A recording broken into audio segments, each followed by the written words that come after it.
Sam pulled up and I see you here. Sam, and as we wrap around the week, just want to ask you a couple questions around this, guys. And I'm not going to, obviously, we don't have time to go through everybody here, but I'm curious what your feelings are and your thoughts are as you're documenting this. Tell me a little bit about how you're feeling, because I'm definitely noticing you're increasing in contacts. You're also increasing in new mets. Tell me a little bit about this tracking thus far. For me, it just, again, just being intentional about writing it down. Okay. Because I do a lot of face-to-face networking stuff. And Mhm. so I'm connecting with people all the time. Yes. Part of those new Mets too is B and I, we had a visitors day yesterday. So we had 7 new contacts. I got their email, whatever, reached out to, emailed, touching base. And that's builds my network. So it's really just for me, just the intentionality of tracking and all this stuff, all the people that are on this, the MREA stuff, it works. I mean, have a plan, implement it, and it's just, keep it simple, the KISS method, keep it simple, silly, or keep it simple, stupid, however you want to put it. Yeah. Just keep it simple. And once you know your why, I know we're going to be talking about why today. All these things that we're doing and we're talking and we're like, oh yeah, Debbie told me this last year. Like, that's right. And I know this. And that's where it was to me, like going over this book. It's like, it's stuff we went over with Debbie, and yep, just implementing what I know. That's kind of what it's been to me, that I'm like, okay, this is working. And it's been pretty cool. Yeah. What I love about this, Sam, too, is you're kind of showing this trend. I mean, when you're looking at conversion factors, because this will be really important as you're moving along, guys, is conversion factors. So pretty much you're seeing this around 50 contacts. You get the 3 appointments, the 1 agreement, and then the 1 or 2 executed contracts. So it's super interesting. And the reason I do this, guys, is because a lot of times we think of this as there's no rhyme or reason and it's luck and that sort of thing, when really, when you start tracking it, you're going to start to see patterns. You're going to start to see conversion factors. You're going to also be able to, when you business plan for the following year, to go, okay, well, so now we basically want to double our business. So we should be able to then back calculate based on your own personal conversion rates, how many contacts you should be making. Okay. It's different for everybody. Some people need to make 100 contacts to get an appointment. Some people it's only 50. It really just depends. So there is a math and a science behind it if you actually track it and you're not lying about it, that you're actually making a contact and having a conversation. Because the deal is, guys, sometimes it's not about making the most contacts. Sometimes it's about being purposeful in your conversation to get that appointment. Are you asking for the appointment? Are you asking for the referral? So remember, just because you speak to a contact, you may get an appointment from the referral, not necessarily that contact. So that's what I really want to look into with that. Here's Marina's. So the same thing. So you will see she's adding new Mets. Good job there every single time. Contacts, she's got this. Appointments. Do you guys see the consistency here? Appointments, agreements, executed contracts. Like, this is activity and results. These are your leading factors, meaning these are the things that you really want to focus on each month for your future business. What you do today is your future business. So that's why right now, the people that are struggling in January and February was probably because of what? Somebody shout it out. They took 2 months off, November and December. Yeah, they took their foot off the gas pedal and now they're wondering what's happened. That has nothing to do with January. That has to do what happened in November and December. So no judgment around it. You got to hold yourself accountable, guys. So executed contract. Let's see who else. Tatiana. Great. Thank you, Tatiana, for putting that in here. Same thing. Okay. So new Mets. Now, Tatiana's fairly new, right? Tatiana, you're not in my screen, but fairly new, but you can see activity. And what you're going to find, Tatiana, the more you just stay consistent and you do this, is what will happen here, is you'll start to get these appointments, agreements, and executed contracts. So you might say, hey, this isn't moving fast enough for me. I would like more appointments and agreements. Then what is she going to have to do? Double down. Double down. Make more. Yep, make more contacts. And a lot of new agents will say, well, I don't have anybody else to call. Well, that's a conversation that you need to have with one of the mentors to figure out who to call, because that's really important too. So I believe, Tatiana, you're the one who also speaks Portuguese, is right? Yes. Yes. So shout it out right here. Anybody who needs some Portuguese, she is a fantastic person to give that business to. Really important there. There you go. See, I gave you a shout out. All right, Kate, looks like we need to put in some numbers. Are you good with that, Kate? Yeah. I haven't received it. Sorry, I raised my hand before. I haven't received it. Okay. So, but I have everything tracked. Okay. And the email that we have on file, is that the correct email for you? kcundiff@kw.com. Okay. I'll double check it Yeah. in case. Do you get all the Yeah, other- I get everything else. Okay. And yeah, I have everything tracked on my own spreadsheet. So I just, whenever I get it, I'm just gonna be able to plug it in. You got it. All right. We'll make sure and do that. Debbie, can you click on those circles on the top? You see where you see Lorena's picture? And if you click on the first gray circle, does it show everybody on the first one? Does it show everybody that is shared with? No, it doesn't. It just shows 4 people. Oh, So, and that okay. might be because Monette's sharing it. I'm not sure. So we'll double check that. All right, we are on Lorena's, and Omar is just looking at his executed contracts. I see that. Busted, Omar, for you're not in my screen, but Lorena's got hers contacted here. I love also, so she's taking it a step further. And tell us about this, Lorena. What are these names? Sorry, we are like sharing a computer, doing everything at once. You're usually separate, so yes. Yes, the reason why I do that is because I don't want to have to double count people. I often double count people if it's on a Thursday. I won't count it for this week. I'll count it for next week. So I started putting who am I having the agreements with, so that I don't double count them for the next week. Okay, beautiful. And I'll tell you, it's also an extra source of accountability, because a lot of times, right, we want to look good and we want to put as many numbers as possible. And when you actually start writing down names, and one of the things we'll do on my team, especially when I start to see like, oh, I made 100 contacts and had 1 appointment, I'll go, okay, let's talk about that. I'll actually have them write down the people that they contact, and you'll be amazed at how that suddenly goes to 40 people versus 100 people. So, and we can spot check, okay, what happened with this person? Tell me a little bit about this phone call, and you'll get deer in a headlight. So it is really important to be honest with yourself. Otherwise, you're not getting true data about what your business looks like. So I love that you added this little piece. It's another piece of accountability. Yeah, So, and it also shows me that I'm not consistent whatsoever.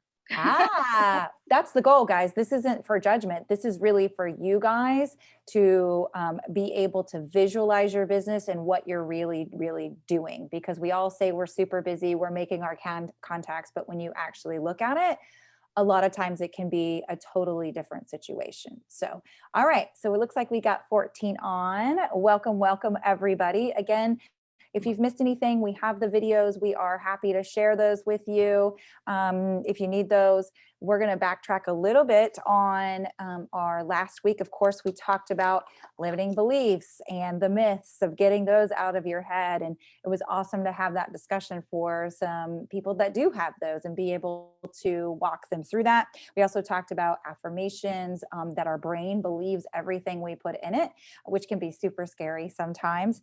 And also the big why. So part of your homework was to really look into your big why, and why you do what you do, why you get up every day and you do what you do. And that might be you're super productive, and it might be you struggle and procrastinate every single day.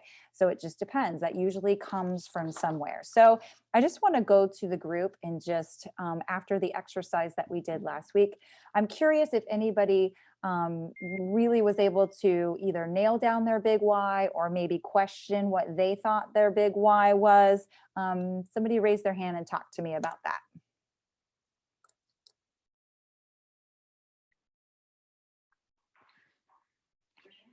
So, right here.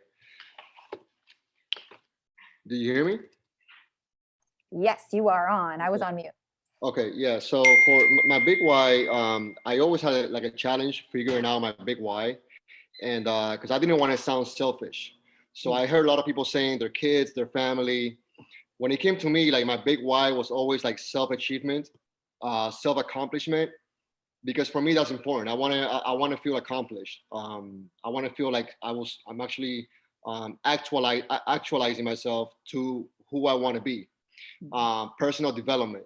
So for me, that was always my big why, but I was always like afraid to say it because, most people say family, my kids, and all that. And last week, when you were talking about this, you did mention self-achievement, self-accomplishment, and I completely agree with that 100%. So, hey, I'm not afraid to say now that self-accomplishment for me is my big why. Absolutely. I think a lot of people, it's so true. And that was a big why, because we all kind of go to the kids and family and that kind of stuff, which is fantastic. And some people, that is absolutely why. And remember, it changes. So one of the things I wrote down here is actually about it evolving. Your big why 2 years ago may be completely different than it is today. Like my big why when I became a single mom of 4 was more like survival mode of paying the bills and being able to support myself and my kids without any assistance. Now I don't really have that issue anymore. And so now, as I told you, when I went through that exercise, I just kept being like winning, losing. And it is kind of a thing where I'm super competitive. I don't ever want to feel like I haven't done my absolute best and everything I could to make it happen. I want to wake up every day feeling like I won the day. That was awesome. So thank you for saying that. There should be absolutely no judgment around anyone's big why, because everyone does things for a different reason. And selfish should not even be a part of that. Believe me, some people's big why is money. Do all of us know somebody who their big why is money? Let's face it, no judgment, right? Yeah. If you grew up with none, sometimes that is your big why, and that's okay too. It may evolve once you get to that particular place. That's okay. And be able to say it and know it and own it, quite frankly. Anybody else on their big why?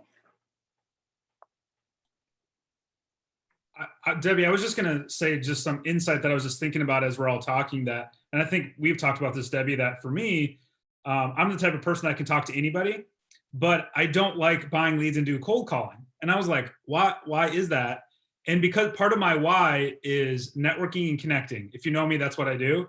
And for me, on the phone, buying a lead or a cold call or Zillow leads, there's not connecting. It's just, you seem like, to me, for me, I seem like a cheesy salesman, and I don't like that for me. And so I'm not as effective because that's not part of my why. And so now that, I know why I'm not effective. And I'm like, I'm not afraid to call people. I'll call 100 calls all day. I've done it. But I'm like, I'm not effective. I don't see the results. And it's because it doesn't back up with my why. So that was a lot of clarity that I had, that like some people make a killing at buying leads and do that thing. If that's not part of your why, I would encourage everybody, don't force yourself to be something you're not, because then you're just going to frustrate yourself and you're not going to make any money. And so for me, that was, Debbie helping me break down my why, just a lot of clarity. Like, it doesn't matter if someone else, that's good for somebody else. That doesn't have to be my why, and that's okay. Yes, for sure. And I think, what you said is don't be something that you're not. One of the big agents here said to me yesterday, well, I don't really like social media, but I'm really trying to get into it. And that's one on my list for this year. And my question was, why? Why do you need to suddenly dive into social media if you don't like it?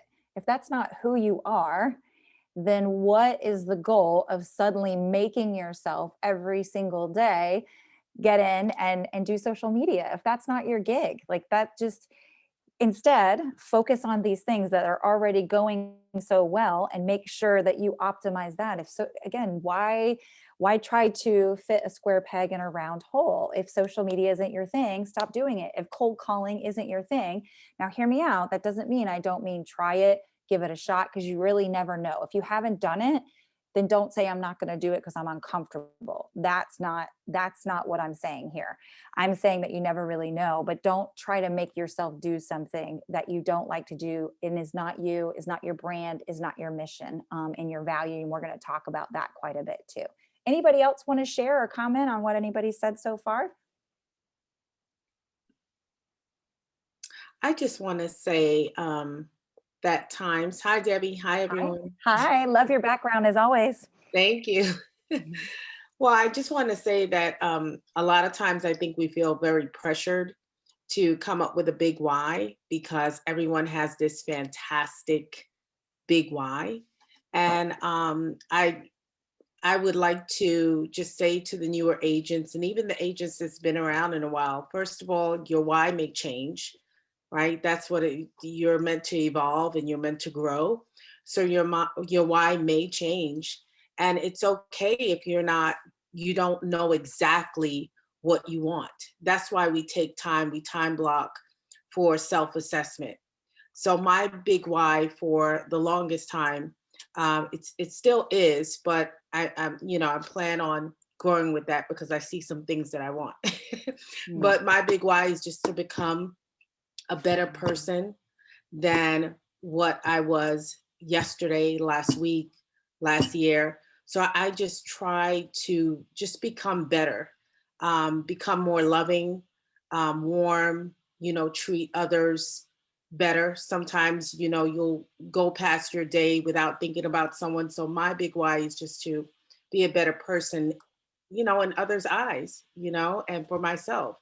So just because you don't have this fantastic, huge, just big, glorious big why doesn't mean you're not doing yourself justice. So that's all I gotta say.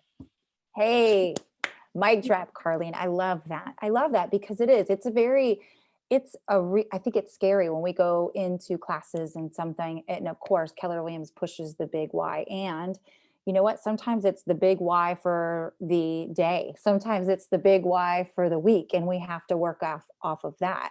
And it evolves, it changes. And what you think it is today may not be what it is 6 months when you really start to learn yourself in the business. And it isn't about the business a lot of times. I mean, being a better person, what being a better person to you is going to be completely different than it is to Jackie, right? So I love that. It's very specific, very personal, and it goes along with what Omar said too, is like the expectation and pressure is to be very much of, kids, family, and I'm this totally giving person. And sometimes it's just not really why we do what we do, truly. It's also why we self-sabotage, right? That's also a why of something that happens, of why we self-sabotage ourselves because of what we learned and what we knew and what drives us. So sometimes that why is not necessarily a positive. And those are the things that we need to be aware. I think awareness is definitely power to move forward with that. So yes. Can I say something? Jackie, yes.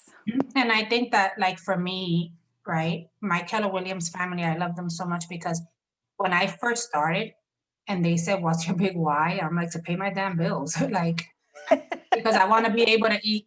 I always hear Rich Carpentier in my brain when he said, do you want to eat Outback or do you want to eat Ruth Chris? And at that time, right, I was like, shit, Outback, we go on special days. What the hell is Ruth Chris?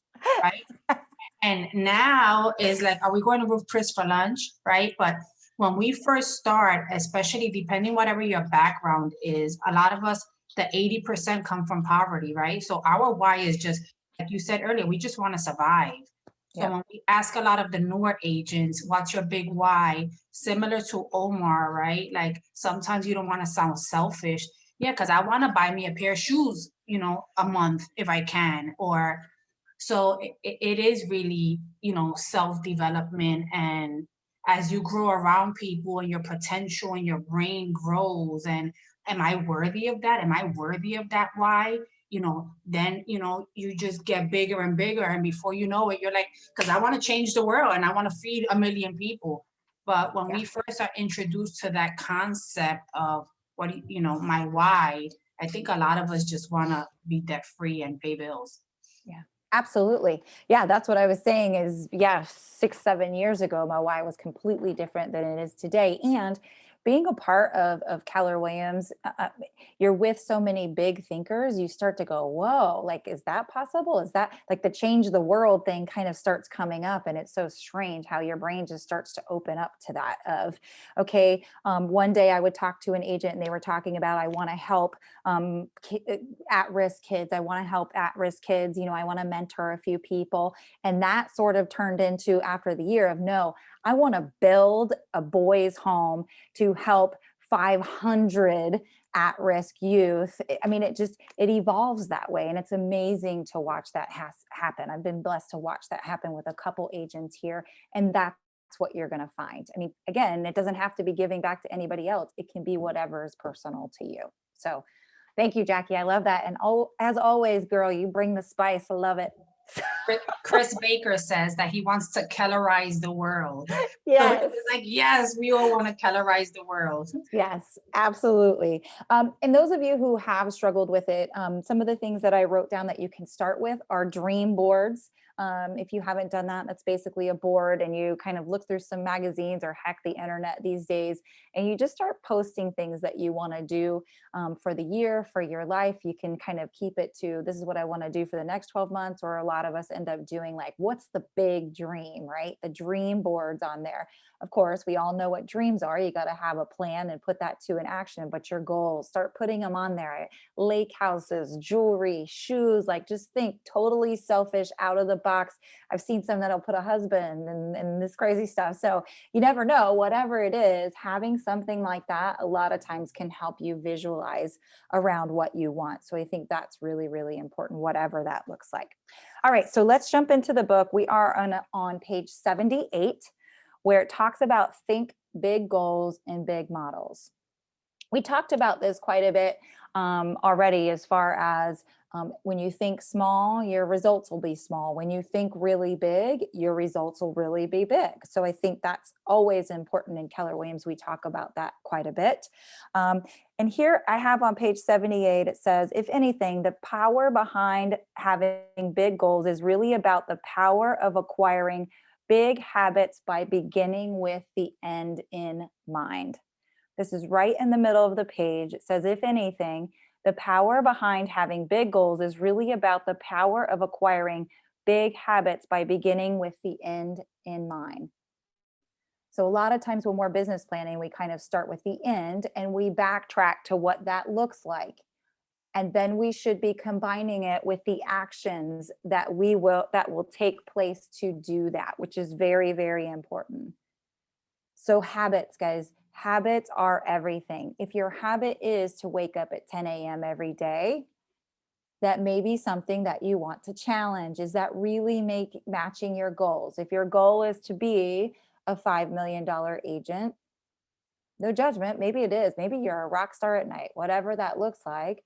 But you may want to challenge some of those habits that you've put in place. Are your habits matching your goal? What habits are not serving you? Social media, phones, working till 11 p.m. at night. What habits are not serving you, your family, your business, your friends, whatever that looks like? What habits are not serving you? Here's a big one on page 79, which I really want you to think about. It's in the second paragraph, and it says, Warren Buffett points out that most people discover too late that the chains of habits are too light to be felt until they are too heavy to be broken. The chains of habits are too light to be felt until they are too heavy to be broken. Who can tell me what that means or what he's talking about there? You don't realize basically what you're doing wrong until it's too late. Yeah. Yeah, Jose, you nailed it. A lot of times, guys, we have small habits that we don't feel, small bad habits or negative habits or habits that don't serve us, that we don't really feel until we do. I wrote down, it seems light until it's not, right? Like smoking, for instance. Again, no judgment, but smoking, right? We don't necessarily feel the effects day to day until we do. sleeping late, not exercising, eating bad, all of these things, it doesn't seem like a big deal, but when it becomes a habit, it feels light until we do. So think about that a little bit. What small habits that you go, but that's no big deal. That's not really affecting me. Maybe look into that a little bit different.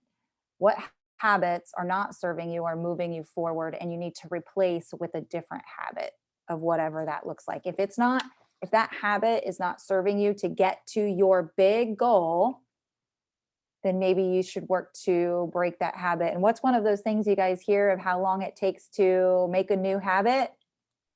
66 days. 66 days. Yeah, 66 days. So whenever you start hearing about the 66-day challenge, that's what it's all about, is doing something consistent for 66 days can create a new habit, or of course, break a bad habit. So if you've never done that and you want a goal of working to truly change something, there's all kinds of good stuff about the 66-day challenge. So make sure and check that out. All right, let's see, page 80.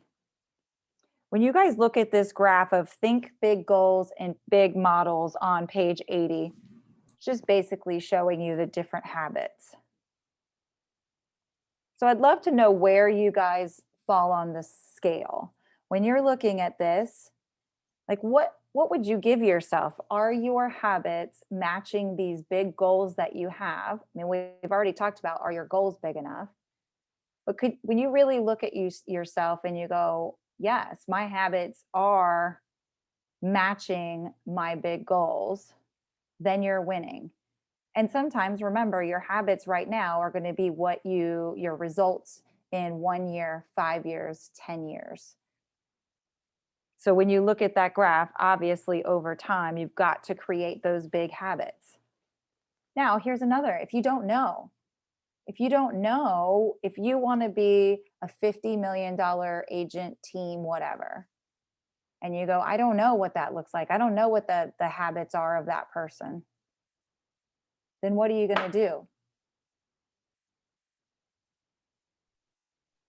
I'll get with someone who is and mentor them a little bit. Yeah, there's all kinds of great books out there on habits. We talked about some of those. Guys, the habits books, 10X, Grant Cardone. There was something on habits. Alexia, you should know, because I know I sent you a big list on the books for habits. Atomic Habits is a beautiful one. Yes, that one's huge and a little scary, I'll be honest. So yeah, those are the things, guys, of learning what the millionaire real estate agent does. You need to know what their habits are, and you'll find it's pretty consistent as far as waking up. A lot of times it's reading or some sort of education or inspiration or journaling. And then it's usually exercise, some form of exercise. Then it's lead generation. You'll be amazed at how consistent those habits of those millionaire real estate agents truly are. So don't think there's not a pattern. Okay, page 81, when we start to think possibilities. I have in that first paragraph under think possibilities, if you don't think something is possible, then you will be blinded to the ways it could be done. It's like a self-imposed blind spot. So you guys have probably heard Henry Ford's quote of, whether you think you can or you think you can't, you're right. I saw you mouthing it, Carlene, right? Whether you think you can or you think you can, you're absolutely right. Has everybody heard that one? So yeah, Jackie. That's me and my husband, right? My husband says no, we can, and I'm always yes, we can, and so I try to practice the I can't to the how can I. So he and I aggravate him all the time, but it's fine. And he's like, we can't do that. No, how can we do that, right? And it's just so simple that when you say I can't, it's like you just turned it off. That's it. You just turn the switch off. But when you say how can I, and it's just a word flip, right? Then you start to think like, damn, how can I do that?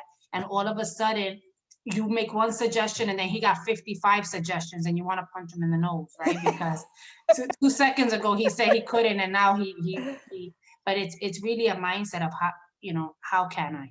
Everybody should write that down. If you didn't write that down, you need to write that down. As soon as you, because this is also changing your habit, right? Your internal, what your brain is saying to you.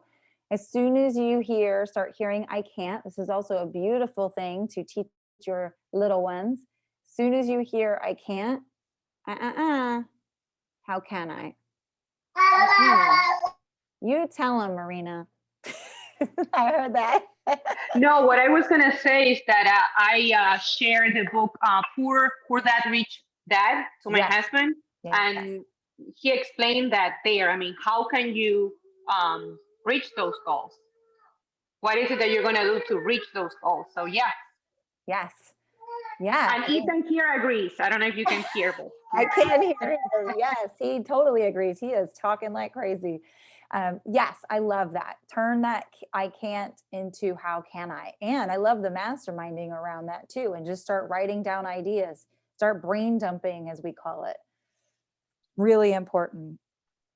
Debbie, yeah. can I just say something with Yeah, the sure. habits? Yeah. So tell a little bit of a story to give context. So Debbie knows this, that 18, 19, I was very sick. When I first started going here, I was very, very sick.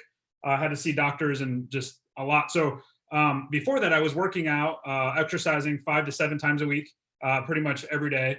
And I had to quit working out and I could only walk. That's all I could do. So recently I started trying to work out again. And what I was realizing is that there was parts of my body that were atrophied, like my joints and tendons, not even my muscles, that I couldn't do what I was doing before it could start to atrophy. And I think the same thing is true with our mindset, that if we don't use the right mindset, it starts to atrophy and that you'll go backwards. And so a lot of the stuff, even my sickness, Debbie knows this, we've talked in detail about a lot of things, that a lot of this, my sickness was stress because I was thinking on the wrong things. And so the right mindsets were atrophying because I wasn't focusing on the positive, focusing on negative things. Not that belittle or that didn't happen, it did. And so I just want to encourage you, like, these habits are a big deal. I mean, don't get sick like I was 18 and 19. New mindset, set new goals, and focus on the good. And you'll start to see new success, new habits take place. Yeah. And if you don't know Sam's story, I mean, it's truly a testament to so many things, which is super incredible. If you've never had the chance, take him to lunch and learn more about that. And it's true. We all know stress is just the number one killer. We feel it all day. And that's why we have to find things that we find so much joy in and that refill our bucket. We've all heard of burnout, right? Every single one of us. If you haven't, yes, I think some of us have even been there. Many of us have been there. That burnout. Currently. Yeah, there you go, Alexia. I love you for being transparent as always. Yeah, that burnout is real, guys. It happens. I was doing a care call today, and the person said, "You know what? I'm not adulting today. I just can't adult today. I'm done. I'm done." So we get that day. Everybody deserves that day. And you know what? Tomorrow morning I'm going to be either knocking on her door or giving a call of like, okay, you had your day. I gave you your day. Guess what? It's time. So yes. And you guys, we should all be doing that for one another. We all get a day and then the next day is a new day. So super important. Thanks for sharing, Sam. Okay. One thing on page 83, the very bottom of page 83, highlight this if you have your books out. Possibility thinking, when combined with appropriate action, pushes you not only into the realm of possibilities, but beyond into the ultimate achievement realm of probabilities.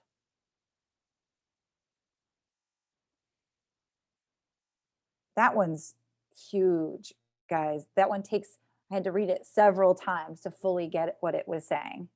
And notice, possibility thinking isn't just what you need. I mean, many of us had read The Secret and the law of attraction and all of that. However, guys, it needs to be combined with the appropriate action. Thinking is one thing. However, you have to combine that with the appropriate action. which is what they start talking about on page 84. Okay, one of the things they talk about, bottom of page 84, simply put, top agents know that no action leads to nowhere. No action leads to nowhere. When you know what to do, there comes a point when it is time to shut up, giddy up. Oh, get up and giddy up. Hey, that's just what I told Jackie. I feel like that quote came from you. There's a point where you shut up, get up, and giddy up. For those of us that definitely are kind of no excuses type people, and screw that, and sometimes the failure is the fuel. Do you guys know what I'm talking about? When you screw something up or somebody screws you over or you're looking to prove something to somebody, there is no better fuel than that. I've seen people do some incredible things and just 10 times their business because something in their world provided that fuel. And what is it going to be for you? What is that fuel going to be for you? Very, very important. So one of the things I put down here is, and we've talked about this all the time, success is simple, it's not easy, and we have to have a repetition of the fundamentals. Can't speak on that word. Success is simple, not easy, repetition of the fundamentals. How many of us get bored with the fundamentals? I do. Yes. I mean, we usually have personalities of people that like change. We like challenge. And this can get agents in a lot of trouble, guys, when we have to jump around looking for that shiny object. Remember I talked about, oh, well, I'm going to suddenly do social media. Okay, why? Why are we going to add social media? Talk to me about that because, oh, this person's doing it, being fantastic. I feel like I'm being left behind. Oh, no. That's going to be a disaster. If you hate social media, have you ever seen somebody you could tell was forced to do a video? Miss Karina? She is not a fan. If you don't know Karina with that big personality, as soon as my video starts, she does this.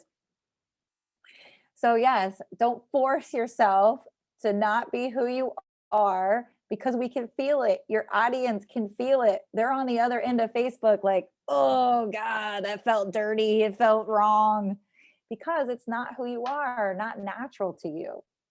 So don't force that. So page 85, of course, they get back into the fear. The false evidence appearing real. We haven't written that down before in our talks. Fear is the false evidence appearing real. Setback is always inevitable, guys. However, when do we find the people who are most successful? All the motivational speakers we hear, what happens before they hit that massive success? They fail. They fail. They fail. How many times have you guys heard I hit rock bottom? I had nothing. Gene Rivers, Gary Keller. Every time at some point they've had huge failure. And why is that? Why do you think that happens time and time again? Because they keep trying. Yeah. They keep trying. It fuels the fire. There's desperation. There should becomes a must. You guys have probably heard, don't should all over yourself, meaning I should do this, I should do that. No, you turn that should into a must. I must do that. Tony Robbins will tell you to burn the effing boats. I won't say what he says, but he says burn the effing boats. What's that? Jackie's dancing. What does that mean, guys? That means if you turn it into a must, I must make 20 contacts today. I must call those 5 people I really don't want to talk to. If you take that should and you turn it into a must with consequences, you'll be amazed at what you can do. And that feeling after you do that, even though you hate it the entire way, nothing feels better and motivates you to keep going, guys. If we knew, think about this, if we knew, if it was a fact that pretty much every 50 conversations or contacts we made, we were going to get a yes. If it was written in stone that every 50 conversations we were going to get a yes, and that yes turned into $8,000, would you feel differently about the contacts that you're making? Wouldn't you go like, okay, no, cool, let's keep going. No, because I know at some point it might be the 25th call, it might be the 50th call. But if you were guaranteed and somebody told you you're going to get a yes every 50 contacts, I bet some of these limiting beliefs and this non-action would change. The statistics are there, guys, all day long. 50 contacts to 1 deal. If you're having the right conversations, you're going to get to the yes. Learn to embrace the no, because that yes is right around the corner.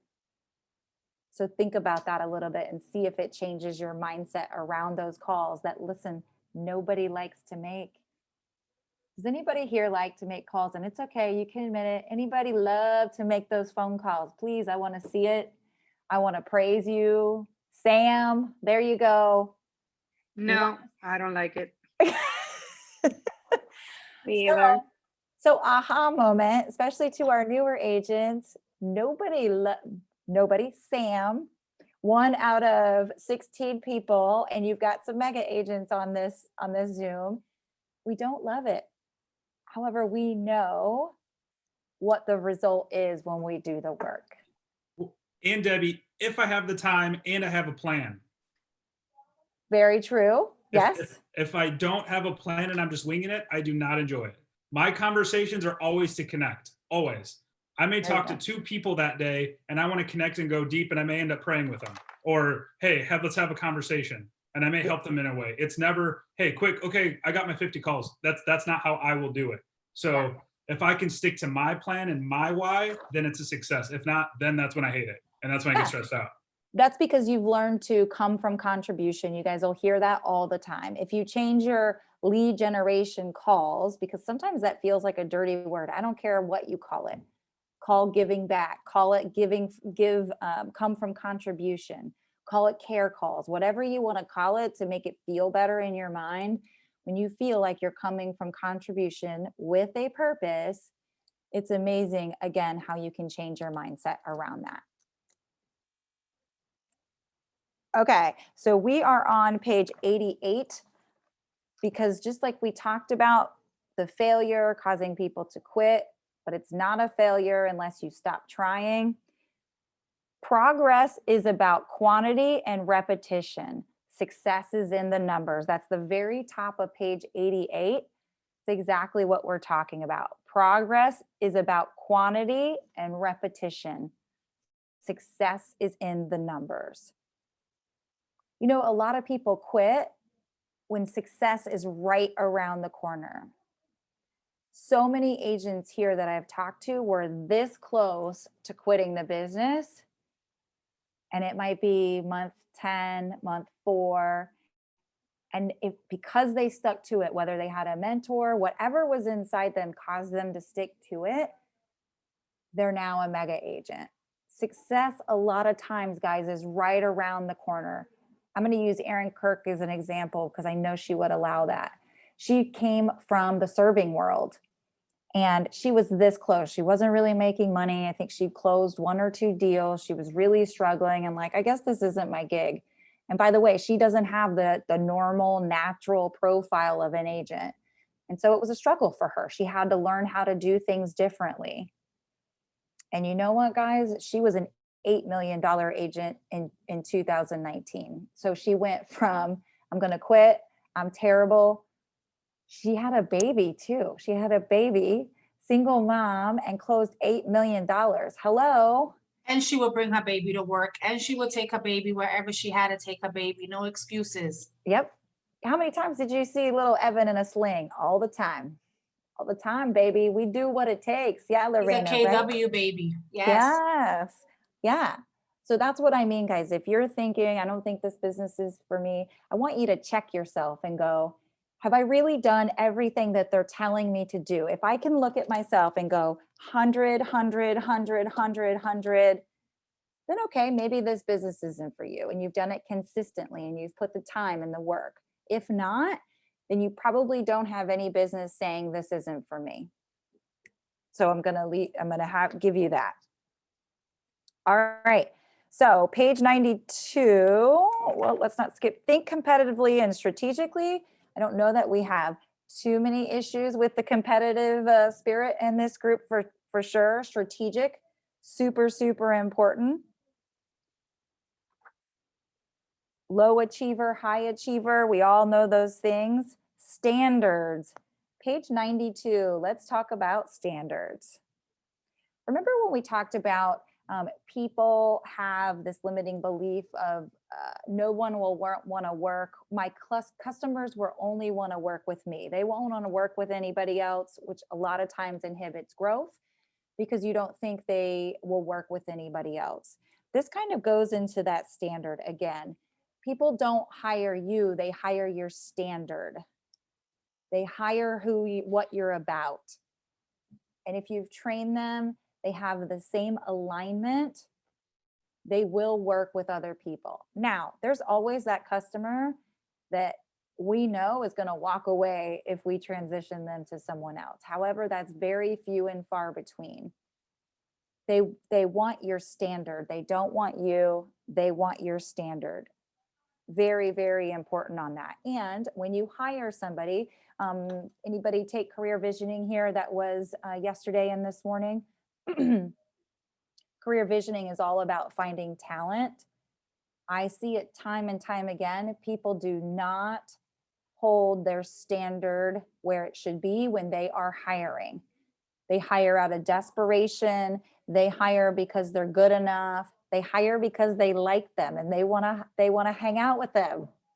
That is not always the best hire, guys. You've heard hire slow, fire fast. That's why we do the 90 days, guys. If it's not working out in 90 days, you need to release them to the workforce. It's a nice I word. hired my good friend to do a TC the year before last, only because I know what type of like structured person she was. But it was life was going on and whatnot, and she calls me and she's like, "This is gonna be my last deal because if I was anybody else, you would have fired me a long time ago." I'm like, I know. So yeah, never again. Yes. Yeah. Or we want to help people. We want to see the best in people time and time and time again, guys. You deserve the very best. You have a standard. You have a standard in the way that you treat customers, and we're going to dive into that. So why would you then hire somebody that doesn't meet your standard? Why would you hire somebody that doesn't meet your standard? There's no reason, and you deserve that. There's people out there. Yes, it may take some time. Yes, you may have to fail and hire the wrong person, and you have to keep going. Hold that standard. A lot of times we hold people too long, and then we learn the hard way of how much they truly cost us. A lot of times we don't realize how much they truly cost us until we let them go. And then we shake our head and go, what was I thinking? Why did I hold on to them so long? So question it, guys. Red light, green light. That's that same kind of thing. Every month you should be evaluating and taking DNA into it, meaning what was my responsibility that maybe I didn't train them well. And also if I didn't hold them accountable, that's on you. That's on you, guys. So talking about service, we're on page 93, service. So in the first paragraph, I want you, if you have your books open, I want you to circle servant's heart. It's in that second sentence under think service, servant's heart. You'll hear that word quite a bit. I've heard it ever since I came to Keller Williams. Servant's heart. Somebody tell me what that means when we say servant's heart. Is it more of like where you're coming from giving, not from like what you want out of it, but more of like what you can give to someone? Yeah, I mean, pretty much exactly what you said. It means they place their buyer or seller's real estate experience above all else, meaning you're giving more than you're receiving. A servant's heart. This is also why teachers generally make really good real estate agents.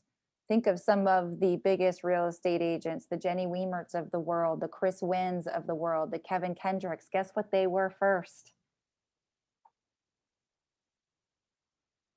Teachers. Teachers, guys, they were in the teaching world. So it isn't about sales. You don't have to be the best salesperson. If your flags aren't raising of, oh my gosh, I don't have to be the best salesperson. What do you need to be?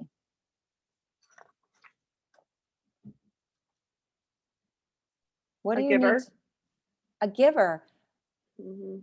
You need to be a person that educates, a person that gives, and above all else, it's not about the commission. It's about providing a service and having their experience rate above anything else. Listen, we're all not perfect. I want you guys to think about something, thinking about that. I want you, those of you who are in productivity, I want you to think about your last 2 transactions, your last 2 closings. Thinking about the service that you gave. I want honesty, guys, honesty, because I'm not going to have you share as far as that goes. I'm curious, on a scale of 1 to 10, you have your 2 transactions, write that down, their names, their last names, first names, whichever you prefer, write that down. I want you to rate yourself as they would rate you, not how you would rate yourself, how they would rate you on a scale of 1 to 10 about their overall experience with you.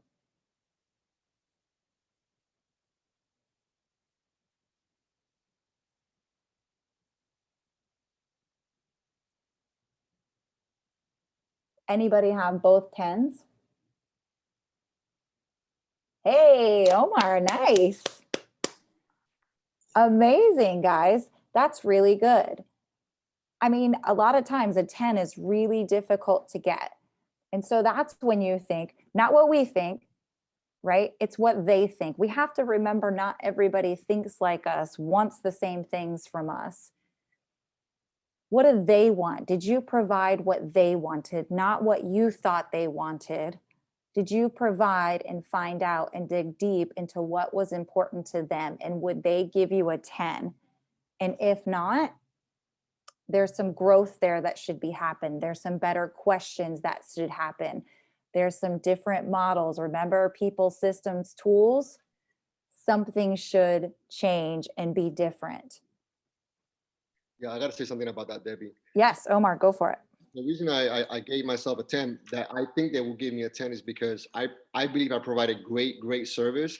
And I focus that on more, in like the last 6 months, I've been focusing more in providing great customer service.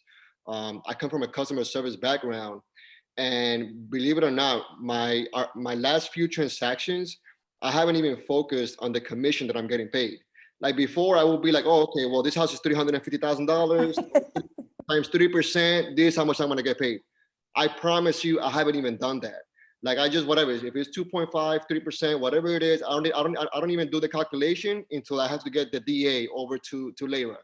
But I don't focus on that. I just focus on my client and giving, the best customer service available.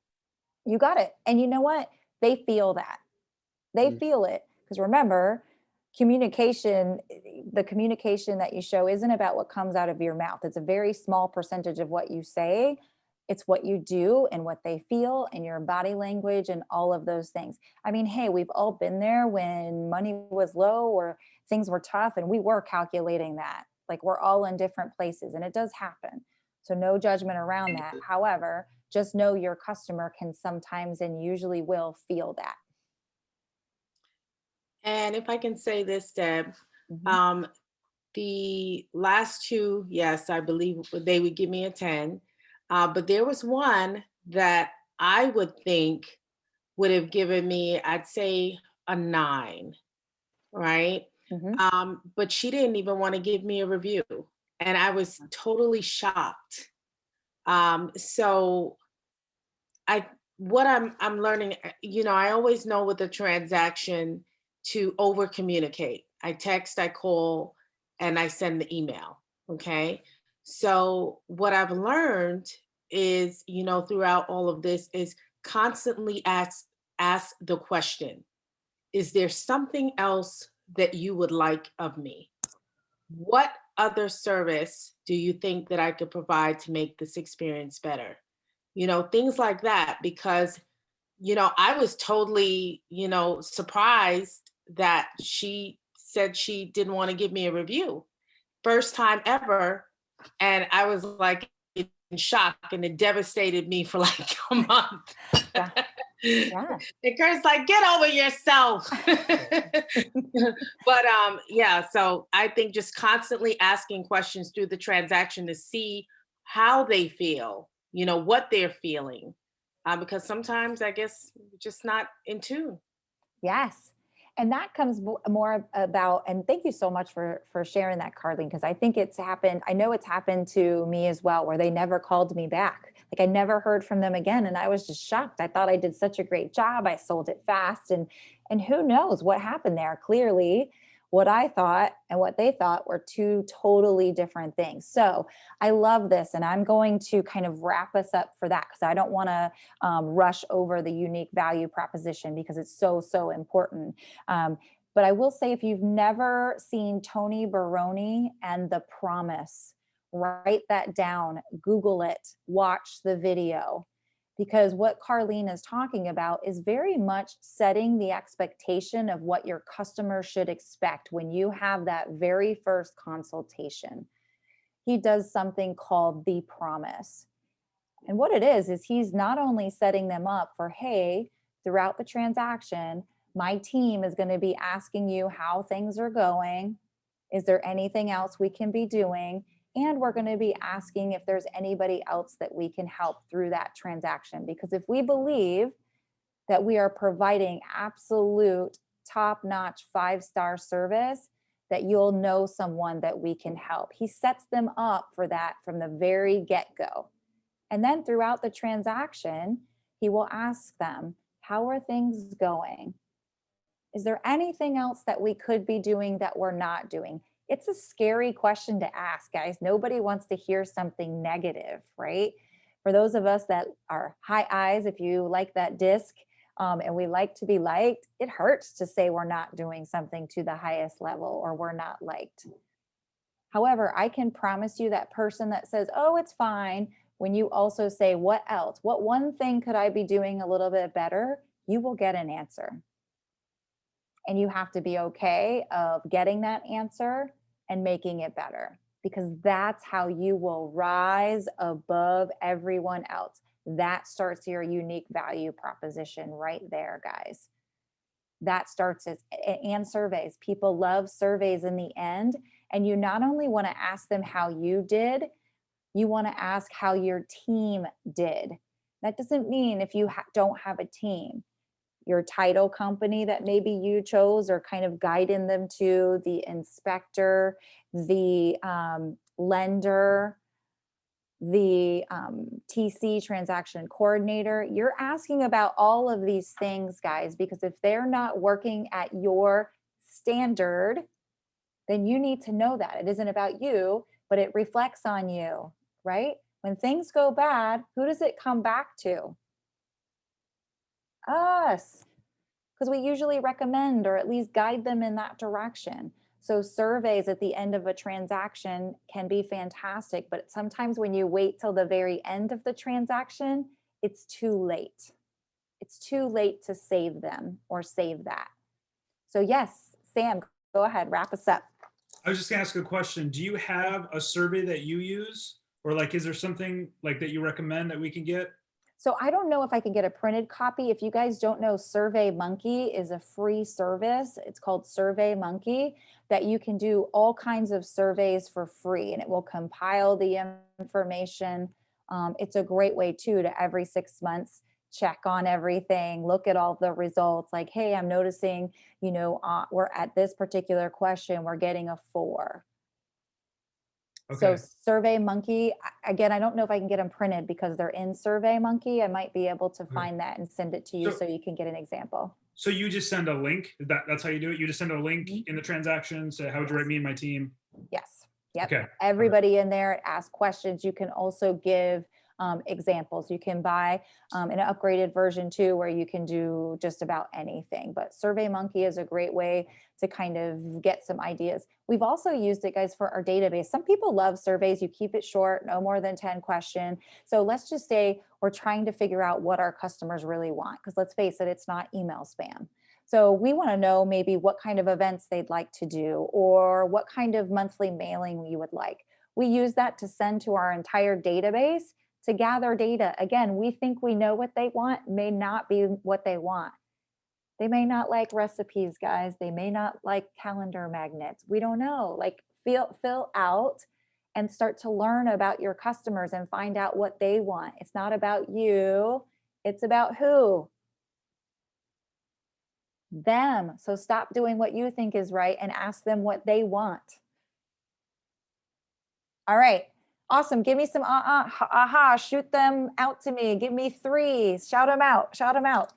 No action leads to nowhere. No action leads to nowhere. And that's a scary place to be. So yes, thank you, Alexia. I have one. Yes. You only fail if you stop trying to aim to your goal. Yes. It's only fail you if you stop trying. Yes, yes, yes. One more. People hire your standard. Yes. That's standard, guys. Stop lowering your standard. Yes. Lorena, you had one. Yes, never let fear of failure freeze you into inaction. Yes. Fear of failure. Never let it freeze you into inaction. All the time happens. Fear makes a lot of decisions for us. And as soon as you hear that creep in, cut it off. It doesn't serve you whatsoever. All right, guys, thanks for being here. We are going to jump in. We're going to start really at page 94, and we're going to be talking about your unique value proposition. In the meantime, I want to give you a book called Traction.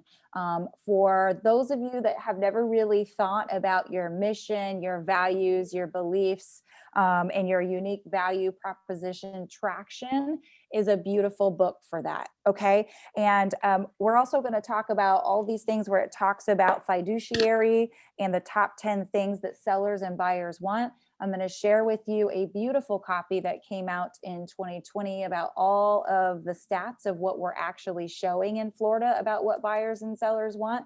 Again, it shouldn't come from us. These are surveys done through both the Florida Association of Realtors and the National Association of Realtors. So we're going to dig down into that.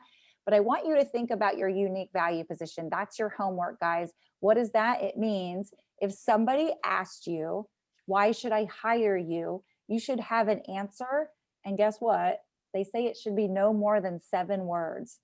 So I want you to start thinking about what your unique value proposition is when somebody says, why should I hire you? Any questions? Guys, I am a badass agent. Yes, there you go. Alexia, that is you to a key. Drop mic all day long. Hey, like I said, it should be for you. I love it. That's exactly what I'm talking about, guys. All right. Thank you so much. I will see you next Thursday. Bye. Bye.